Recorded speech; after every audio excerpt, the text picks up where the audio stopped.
ಇದು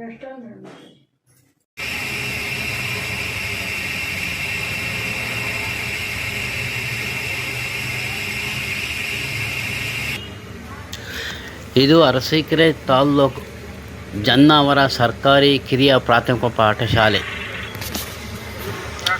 ಈ ಬಾರಿ ಈ ಶಾಲಾ ಶಿಕ್ಷಕರಿಗೆ ರಾಜ್ಯ ಮಟ್ಟದ ಪ್ರಶಸ್ತಿ ಲಭಿಸುವುದೇ ಎಂಬುದನ್ನು ತಾಲ್ಲೂಕು ಜನತೆ ಕಾದು ನೋಡುತ್ತಿದೆ. ಶಿಕ್ಷಕರಿಗೆ ಎಲ್ಲ ಅರ್ಹತೆಗಳೂ ಇದೆ. ಉಸ್ತುವಾರಿ ಸಚಿವರ ಕ್ಷೇತ್ರದಲ್ಲಿ ಇಂತಹ ಶಾಲೆ ಇರುವುದು ನಿಜಕ್ಕೂ ಒಂದು ಹೆಮ್ಮೆ.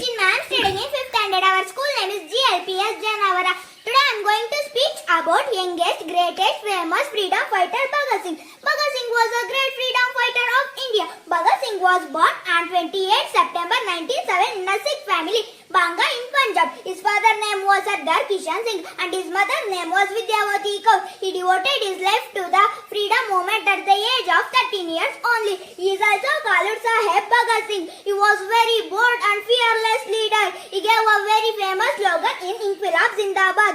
He founded Naujawan Bharat Sabha in 1926. He involved in numerous revolution activities. He arrested many times during India freedom struggles. He was hanged 23rd March 1931. Jai Hind, Jai Bharat Mata Ki. Thank you. My name is Jatin. I am studying in third standard. My school name is JLPS Janavara.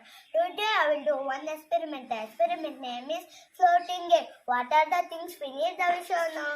2 eggs, some salt, 1 spoon, 2 glasses, some water. Now I will show you how to do the experiment. See, I got 2 glasses of water. See, I will mix the salt.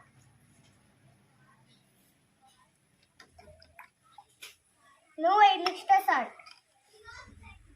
See, I took 1 egg. I will give fresh water. See that the egg is sealed. I will took 1 more egg. I will keep salty water. See, it is floating under salty water. The salt increases density of water. Thank you. My name is Nakshatra. I am studying in first standard. Our school name is JLPS Janavara. Today I show one experiment. The experiment name is floating egg. What are the materials I will need show now? 2 cups of water, 2 eggs, 1 spoon salty powder. How to do the experiment? Show now. See here, salty powder mixing. 1 egg keep in the paste water. Paste water egg is sinking. 1 more egg keep in the salty water. Salty water egg is floating. Salt increase the density of water. Thank you.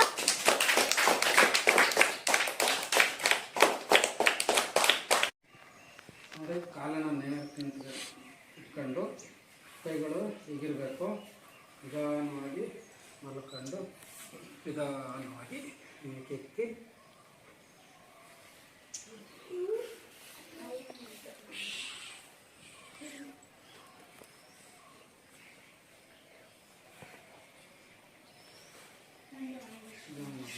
ಬಿಡಬೇಕು. ಈಗ ಹೇಳಿರಲ್ಲ ಅದು ಹುಳುಗಳು ಓಡಾಡಕ್ಕೆ ತರಕ್ಕೆ ಎಲ್ಲ ನೋಡಿ ಇಲ್ಲಿದೆ. ಇಲ್ಲಾದ ಒಳಗೆ ಹೋಗ್ತೈತೆ ಅಲ್ವಾ? ಇಲ್ಲಾದ ಒಳಗೆ ಹೋಗಿ ಇದು ಅದು ವಾಸದ ಮನೆ ಇದೆ. ಇಲ್ಲಿಂದ ಇತ್ಲ ಪೂರ್ತಿ ಇದು ವಾಸದ ಮನೆ. ಇದರಿಂದ ವಾಸದ ಮನೆಯಿಂದ ತುಪ್ಪ ಇಡಬೇಕು ಅಂದ್ರೆ ಇದ್ರೊಳಗೆ ಕಟ್ಟುತ್ತೆ. ಮತ್ತೆ ಇದನ್ನ ಮುಟ್ಟಂಗಿಲ್ಲ ನಾವು ಅಲ್ವಾ? ಇದನ್ನ ಮುಟ್ಟಂಗಿಲ್ಲ. ಇದನ್ನ ಮುಟ್ರೆ ಹುಳ ನಮಗೆ ಕಡಿತಾವಾಗ ಇದರಿಂದ ಮೇಗಳು ತಿಕ್ಕೊಳೋದು. ತಿಕ್ಕೊಂಡು ಇದು ಓಪನ್ ಮಾಡ್ಕೊಂಡು ಇದನ್ನ ಈ ಪೇಟ್ ಮೇಗಳು ತಿಕ್ಕೊಂಡ್ರೆ ನಮಗೆ ತುಪ್ಪದ್ದು ಹಿಂಗೆ ಈ ಥರ ಇರುತ್ತೆ. ಅಲ್ಲಿ ಬಾಕ್ಸೋದು, ಅದು ತುಪ್ಪ ಚಾಕಲ್ಲಿ ಕೊಯ್ಕೊಳ್ಳೋದು, ಮತ್ತು ಆ ಬಾಕ್ಸ್ ಅದ್ರೊಳಗೆ ಇಡೋದು, ಮತ್ತೆ ಉಟ್ಟಿ ಕಟ್ಟೋದು 3 ತಿಂಗಳಿಗೆ. ಆ ಥರ ತಿಕ್ಕೊಳೋದು ಇಡೋದು. ಅದು ಆಹಾರ ಎಲ್ಲ ತಂದ್ಕೊಡ್ತೀನಿ. ಫಸ್ಟ್ ಇಟ್ಟಾಗ ಇದಕ್ಕೆ ಏನು ಮಾಡಬೇಕು? ಇದು ಹುಳ ಇದರಲ್ಲಿ ಈ ಸೈನಿಕ ಹುಳು ಮಾತ್ರ ಓಡಾಡ್ತಾ ಇದೆ. ಅದು ರಾಣಿ ಆಯ್ತಾ? ಇದರಲ್ಲಿ ಈ ಸೈಜ್ಗಿನ್ನ ರಾಣಿ ಜೇನು ಅಂದ್ರೆ ಈ ಜೇನ್ಗಿನ್ನ ಸ್ವಲ್ಪ ಡಬಲ್ ಇರುತ್ತೆ. ಅದು ಇದ್ರಲ್ಲಿ ಹೋಗಕ್ ಆಗಲ್ಲ ಆಚೆ, ಗೊತ್ತಾಯ್ತಾ? ಇಷ್ಟು ಓಲಲ್ಲಿ ಅದು ದಪ್ಪ ಇರೋದ್ರಿಂದ ರಾಣಿ ಜೇನು ಔಟ್ ಸೈಡ್ ಹೋಗಕ್ ಆಗಲ್ಲ. ಹಂಗಾಗಿ ರಾಣಿ ಜೇನು ಇದ್ರೊಳಗಡೆನೆ ಇರುತ್ತೆ. ರಾಣಿ ಜೇನು ಏನಾದ್ರು ಹೊರಗಡೆ ಎದ್ದೋಯ್ತಂದ್ರೆ ಸೈನಿಕ ಹುಳು ಅಷ್ಟು ಎದ್ದೋಗ್ತವೆ, ಜೇನಿರಲ್ಲ. ತುಂಬಾ ಚೆನ್ನಾಗಿರುತ್ತೆ. ರಾಸಾಯನಿಕ ಗೊಬ್ಬರಗಳ ಅವಶ್ಯಕತೆನೇ ಇರಲ್ಲ. ಮತ್ತೆ ಏನೇ ಡೌಟ್ ಮಕ್ಕಳು ಯಾವ್ದಾದ್ರು ಕ್ವಶನ್ಸ್ ಇದೆಯಾ? Sir, where you will bring that earthworm? ಎಲ್ಲಿ ತರ್ತೀರಾ ಅಂತ? ಎರೆಹುಳನ ಹಾ. ಇದು ನ್ಯಾಚುರಲ್ ಎಲ್ಲ ನೆಲದಲ್ಲೇ ಸಿಗುತ್ತೆ. ಎರೆ ಮಣ್ಣು ಅಂತ ಕೇಳಿದಿರಾ? ಗಣಪತಿ ಮಾಡ್ತಾರಲ್ಲ ಆ ಎರೆ ಮಣ್ಣಲ್ಲಿ ಲೇಕ್ ಸೈಡ್ ಇರುತ್ತೆ. ಲೇಕ್ ಸೈಡ್ ಎರೆ ಮಣ್ಣಲ್ಲಿ ಹೋಗಿ ಬಕ್ಕಂಬಂದು ಇರುತ್ತೆ. ಈಗೆಲ್ಲ ಇದು ತುಂಬಾ ಎಲ್ಲ ಕಡೆ ಸಿಗುತ್ತೆ. ಈಗ ನಮ್ಮ ಹತ್ರ ಅಂದ್ರೆ ಈಗ ಸ್ಟಾರ್ಟ್ ಮಾಡಿದ್ವಾ, ಇನ್ನೊಂದು ವರ್ಷ ಆದ್ಮೇಲೆ ನಮ್ಮ ಹತ್ರನೂ 1000 ಕೆಜಿ ಸಿಗುತ್ತೆ. ಅದನ್ನ ನಾವು ಇನ್ನೊಬ್ರು ಫಾರ್ಮರ್ ಬರ್ತಾರ ಅವರಿಗೆಲ್ಲ ಕೊಟ್ಟು ಕಳಿಸ್ತೀವಿ. 1 KG 2 KG 600 rupees per kg ಎರೆಹುಳು. ಎರೆಹುಳು. Sir, how the earthworm will prepare that dung? ಅದರಿಂದ ಡೆಂಗಿಂದ ಮಾಮೂಲಿ ತಿನ್ನುತ್ತೆ. ಈಗ ತಿನ್ನುತ್ತಲ್ಲ ಅದೇ ಎಲ್ಲ ಪ್ರೊಡ್ಯೂಸ್ ಆಗುತ್ತೆ. ಅದು ಈಗ ತಿನ್ನುತ್ತೆ. ಉದಾಹರಣೆ ಎಕ್ಸಾಂಪಲ್ ಮತ್ತೆ ನಾವು ಈಗ ದನಗಳಿಗೆ ನಾವು ದನಗಳು ಬರ್ತಾ ಅದೇ ತರ ದನಗಳು ಸೆಪ್ಪೆ ತಿಂದು ದನಗಳು ಸಗಣಿ ಸೆಪ್ಪೆ ಇಡಲ್ವಾ? ತಿಂತಲ್ವಾ? ಆ ತರ ಇದನ್ನು ಎಲ್ಲ ತಿಂದಾಕ್ಬಿಟ್ಟು ಸಗಣಿ ಇಟ್ಟಿದ್ದೆ ಅದು ಗೊಬ್ಬರನೇ. Same process. Sir, ಏನು Sir, what's helping this dust? ಅದನ್ನೇ ಅರ್ಥವಾಮ್ಗಳು ಅದನ್ನ ತಿನ್ನುತ್ತಲ್ಲ ಫುಲ್ಲು ತಿಂದು ಗೊಬ್ಬರ ಮಾಡುತ್ತೆ. ತಿಂದಾಕುತ್ತೆ. ಇದೇನೆ ಗೊಬ್ಬರ ಆಗೋದು. ಈಗ ನೀವು ಏನು ದನಗಳಿಗೆಲ್ಲವಾ ಸಪ್ಪೆ ಇಲ್ಲ ಅಲ್ವಾ ಇದು ಹುಲ್ಲು ಹುಲ್ಲು ಸೆಪ್ಪೆ ಎಲ್ಲ ಹಾಕ್ತಿರಲ್ವಾ? ಹುಲ್ಲಾಗಿದ್ದು ಏನಾಗುತ್ತೆ? ಕೌಡಂಗ ಆಗುತ್ತಲ್ವಾ? ಇದಾಗತ್ತೆ, ಗೊಬ್ಬರ ಆಗುತ್ತಲ್ವಾ? ಸಗಣಿ ಎಲ್ಲ ತಗೋತೀವಲ್ವಾ ನಾವು? ಇದು ಸೇಮ್ ಅದೇ ತರ ಸಗಣಿ ಮಾಡುತ್ತೆ. ಸಗಣಿ ಮಾಡುತ್ತೆ. ಎರೆಹುಳ ತಿನ್ನೋ ಆಹಾರನೇ ಇದು. ಇದು ಈಗ ನೀವು ಅವೆಲ್ಲ ಇರ್ತಾವಲ್ಲ, ಮಣ್ಣನ್ನ ಪ್ರತಿಯೊಂದು ತಿನ್ನುತ್ತೆ, ತ್ಯಾಜ್ಯ ವಸ್ತುಗಳನ್ನೆಲ್ಲ ತಿನ್ನುತ್ತೆ. ಇದನ್ನ ಆದ್ರೆ ಪ್ಲಾಸ್ಟಿಕ್ ಒಂದು ಹಾಕಂಗಿಲ್ಲ. ಪ್ಲಾಸ್ಟಿಕ್ ಯಾವುದೇ ತರ ಪ್ಲಾಸ್ಟಿಕ್ ವೆರಿ ಡೇಂಜರಸ್. ಸಿಕ್ಕಿದ್ರು ತೆಗ್ದಾಕ್ಬೇಕು, ಭೂಮಿಯಿಂದ ಆಚೆ ಹಾಕ್ಬೇಕು. Sir, you will pour that earthworm. Now you will only bring earthworm, or they will go.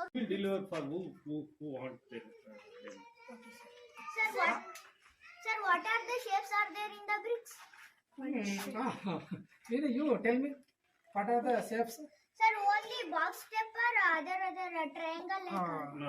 Only ಇದೊಂದು ಮಾತ್ರ ಮಾಡ್ತಾರೆ. only Bricks standard ಅಂದ್ರೆ ಇದೇ size ಬರುತ್ತೆ. are there. ಬೇರೆ ಟೈಲ್ಸ್ಗಳಾದ್ರೆ ಬೇರೆ ತರ ಮಾಡ್ತಾರೆ.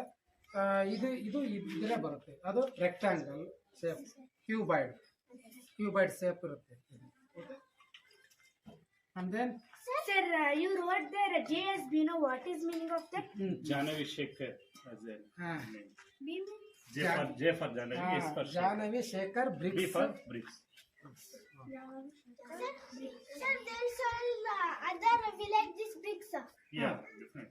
ಹೌದು, ನಿಯರ್ ಇದೆಯಲ್ಲ, ನಿಯರ್ ಯಾವ ಊರಿಗೆ ಬೇಕಾಗತ್ತೆ ಊರಿಗೆ ಕೊಡ್ತಾ ಇರ್ತೀವಿ. ಇವಾಗ ಸಪೋಸ್ ಇದ್ರಲ್ಲಿ ನಿಮ್ಗೆ ಯಾರ್ಯಾರು ಬೇಕಿದೆ ನಿಮ್ಮ ಮನೇಲಿ ಅಂತಂದ್ರೆ ವಿಲ್ ಸೆಲ್ ಇಟ್.